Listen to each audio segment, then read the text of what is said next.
This is SSN. Story Studio Network.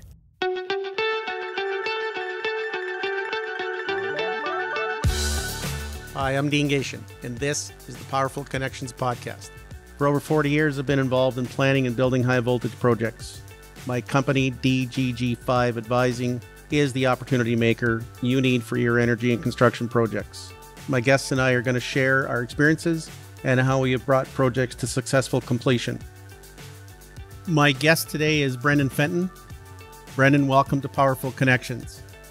Brendon is the Vice President of PowerNorth Utility Contractors, Inc. in Whitefish, Ontario, west side of Sudbury. Brendon started as a power line contracting business with his partner, Nick. Both are very good journey person line workers, have been in the business for a while, lots of experience with all aspects of high voltage industry and very good at risk management, project planning, and execution. So today we're going to get into a bit of a discussion about execution of projects and how to handle scopes of work when you get into a job. All the items of providing high voltage services come down to the execution and the performance of work. You are held to a high standard of safety and quality and environmental management. Your vehicles and equipment are subject to numerous regulations and standards. Your employees are held to a high standard of levels of skills and knowledge and expertise to perform at a high level. And your business is held to best management practices, codes, and standards. This is a big dashboard to manage. You do it with a smile and level of energy that customers want you and your PowerNorth business to repeat over and over. The presence and confidence to execute has a big trail to travel, to be given the opportunity to perform. So first of all, I have to catch my breath after that opening statement. But we have been discussing all these things required to plan, create strategy, do risk review, risk mitigation, organize the structure of partnerships or projects, and then develop a project. But now we need to get to the proverbial boots on the ground. So Brendon, where do you begin in the review of all the items you need to do to get an award or even a start date from a customer? Firstly, thanks for having me on the Powerful Connections podcast. I really appreciate the invitation to be here. A lot of work goes into our program well in advance of seeing any kind of RFPs or tenders. Just having our team prepared for any circumstance that's coming down the pipe, having our equipment ready to roll, lacking any better terms, at the drop of a hat with the stance of an emergency call or an upcoming project, just having that preparation in front of us all the time. We maintain several relationships with different subcontractors all over the place that we leverage all the time, depending on where the work is located. So there's many things that go into it before we get an award or a start date. In order to execute a project, you need to understand and know the scope of work the customer has asked you to undertake. Let's chat quickly about how you get through these items. Truly understanding the scope of work, whether it be through the RFP or tender process, or whether it's after final award, asking the right questions, being able to get eyes on the project locations if possible, reviewing the detailed design packages if they exist at that time, and just having a good understanding of what the end goal and expectations of each of the different clients are. You need to review all the project plans to make sure that that you're aligned with exactly what they're expecting to see.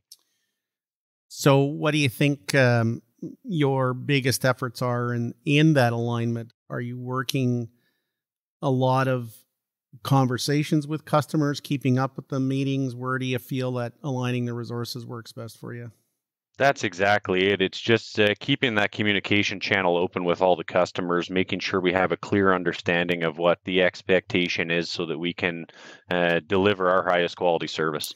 So the customers selected you in the competitive part of this journey. What are the items you plan for when a customer is issuing an award to PowerNorth?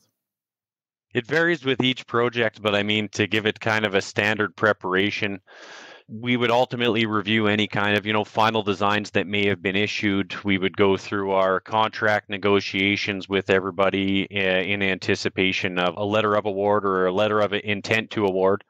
We would begin to negotiate any items within the contract that require any type of negotiation.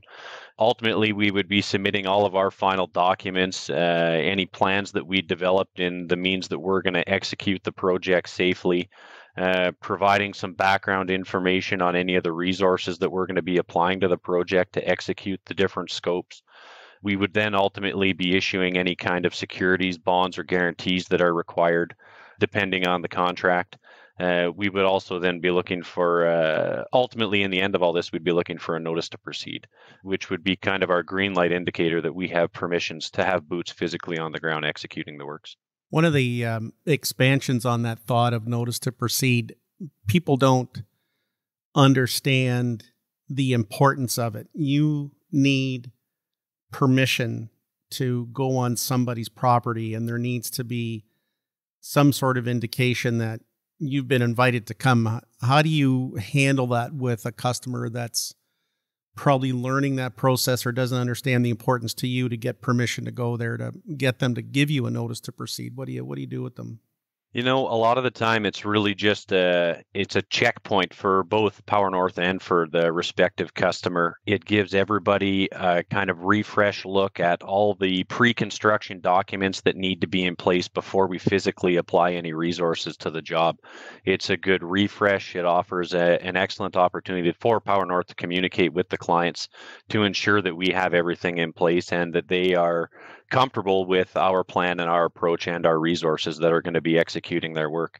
It's different environments for each project. Sometimes you're in the middle of the bush building a brand new transmission line. Other scenarios, we're upgrading live infrastructure for a variety of utilities. So really making sure that those details are ironed out in advance of having anybody go there just offers a good feeling for the customer and for PowerNorth. And it offers that extra layer of safety for everybody because we've gone through the process of analyzing the work and developing and constructing our plans on how we're actually going to execute the different tasks. Good. So this is the administrative part of what can be the most impact on the outcome. There are many, many preparations underway, but now you have the next step, and that's the project kickoff. It's kind of the time to go. So what are your most critical items you plan for and organize, and some of the benefits of them? Ultimately, upon notice to proceed, we'll go through an extensive review process with our senior construction leadership who are going to be, physically on site executing that work. We go through one end of the job to the other, all the expectations, some of which may be unique to a specific client to ensure that they understand what's expected of them as they're showing up on site. We spend the time to go out to the project location with the supervisors, sometimes even the crew members, and make sure that they understand the lay of the land and they have a good sense of where they are and what the end goal is. We make sure that everybody's very comfortable with the crew that's been assigned to the project, along with all the equipment. Any new equipment that may be introduced, we're ensuring that everybody's adequately trained and competent and able to operate all those different pieces of equipment that are coming to site. And reviewing any of the preliminary project documents that we would have submitted in advance of the potential award. Making sure that they understand fully what the expectations were and what PowerNorth said that we were able to and going to do throughout the construction of the project. It's amazing how you write something or say something and it sticks with the customer, and they come back to not necessarily hold you to it, but remind you said it. And it's always very critical to keep that consistent messaging and all of those things. So I'll call it mobilization, but you're now entering the property or the right of way of the customer. What are your most critical items for getting to the project and getting underway? Most critical item is having a clear understanding of the plan. You're showing up to the site. The road to completion is clear for everybody at PowerNorth, whether you're an apprentice, starting your career in the line trade, or you're the guy in the back office who was developing the tender. The path to the end of the project is clear for everybody, and making sure that we're all aligned on that path is critical.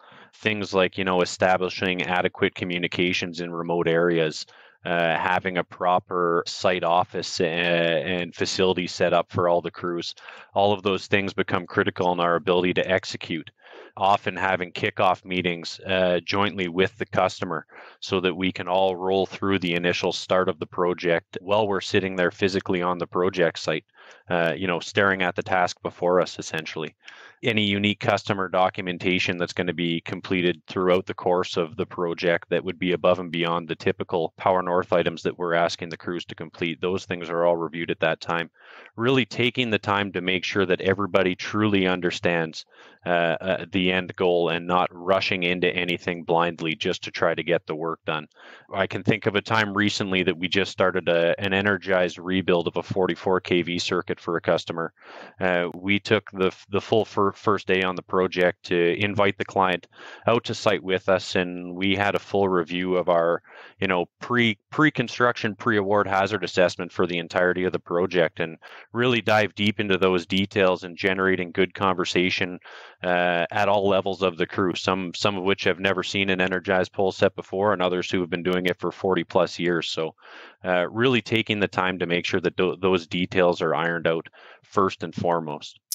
What a nice, unique approach to, one, initializing the customer confidence in your group and probably creating a relationship with them for working day to day and seeing each other eye to eye, and probably picked up a few things of observation just walking through the job that probably the customer didn't know or didn't realize or forgot they hadn't done or forgot they had done. And so it's such a great opportunity that first few hours or first day to do a double check. What a great idea. So today, if your ability to communicate is not good, your efficiency in project management is very challenged. Having good IT support is one of the big items you need to operate. So having employees with good computer skills is so necessary today, but reviewing process policies, operational items are a big focus to ensure all the reporting's done. And all these things of payroll and equipment information and material inventories and project progress, health and safety records, QC, QA records, as-built details for design drawings, and so much more. The project has proceeded well, as expected, of course, due to your good planning. Everything is installed and operating. Pack up and leave, right?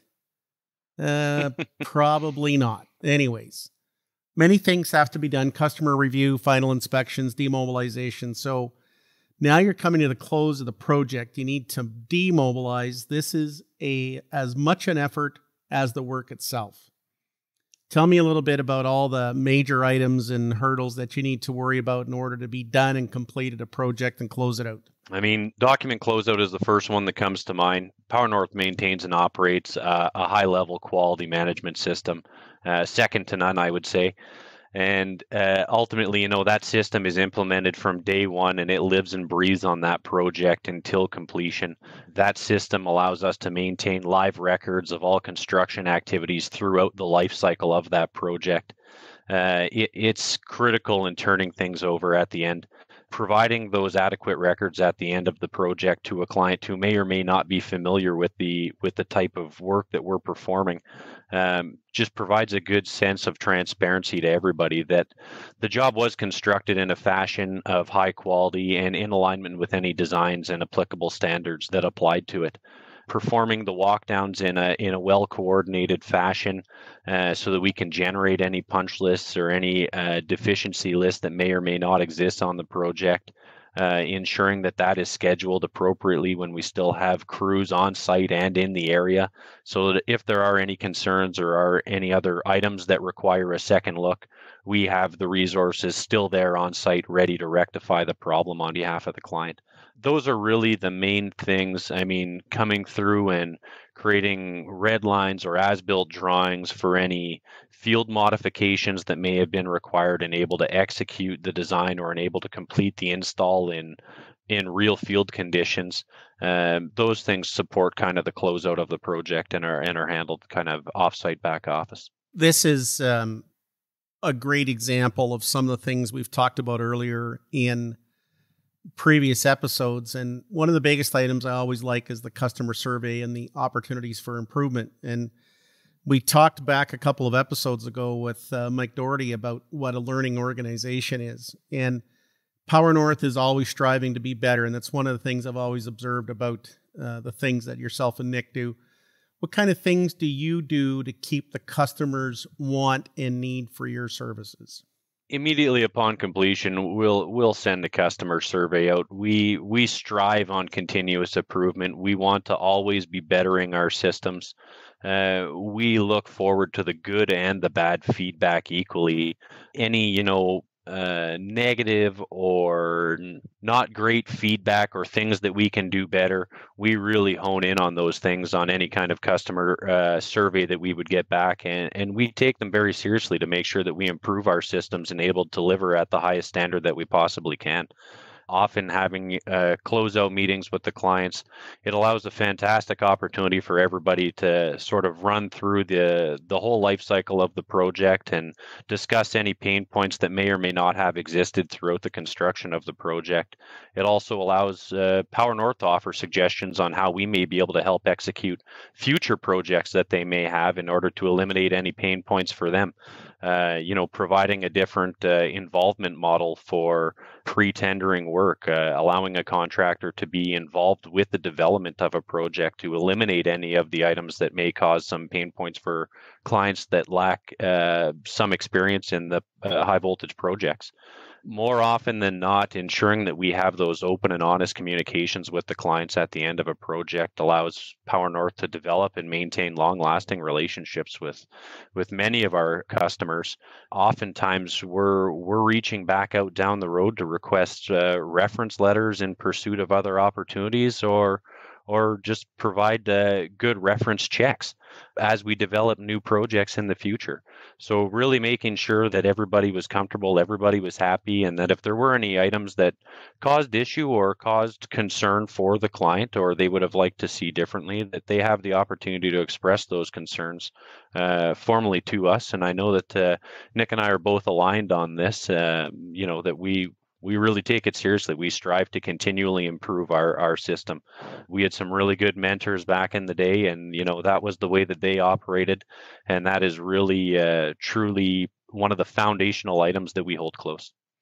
It's exciting to see what PowerNorth is doing and the industry customers utilizing your services. I know you guys have a logo, powering the North and powering the future, and I think you guys are the future of the business, in that you've taken lessons learned and brought them forward to new, innovative, and current items. I mean, the way that things were done 10 years ago, 20 years ago, are just different now, and the manner in which things are done are very different. So, it's also great to see the relationships with subcontractors, service providers, engineering, and suppliers grow at a fast rate. The engineering contractor relationship is so critical in any project, whether they're the owner's engineer or your own. As far as I see, you are the future of powering the North. So give us a few closing words. Let us know what you feel you want to leave us to think about.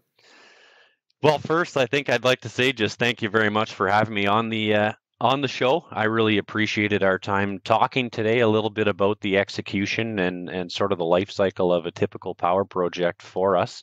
And I appreciate your words about our potential future powering the North. We look forward to doing so. You hit the nail on the head through the course of the conversation today with a lot of the topics.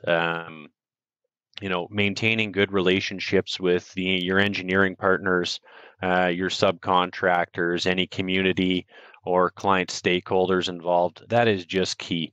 Ultimately, we're here to serve a purpose, to execute projects for them and help them reach their end goal, and really building those long-lasting relationships and having a little bit of fun along the way doing so is the key to our success. That's for sure. I think the last one's a big one. If you're not enjoying what you're doing, you better get out of it. I hear it in the networks we're in. I know in talking, especially in a lot of the Indigenous customers you've got, talking to Pat Chilton, CEO of Five Nations, he often bugs me. He goes, no matter what we're doing, can we make sure PowerNorth is included? So it's always a good one to hear your customers going, bring them along, we need them. And that's a good status. So your organization is definitely one of the shining stars in the industry. And Brendon, thank you for joining me today to have a chat about things that are going on. And there is a lot to digest, and we'll keep chatting about them. In my next episode, we're going to discuss going electric with Rob McNeil, president of Composite Power. Rob's been a good friend for many years and will provide a great perspective on what he sees are the trends in the future in electrical and utility industry. And we might even turn it into a bit of a panel. There might be a couple of guests arriving. We'll see how it goes, but that one could be very interesting. Anyways, thanks very much. Have a great day.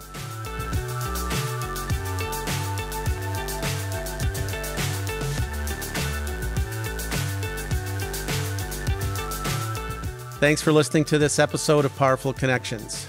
Get in touch with me on my website at dgg5advising.com or find me on LinkedIn at Dean G. Gation.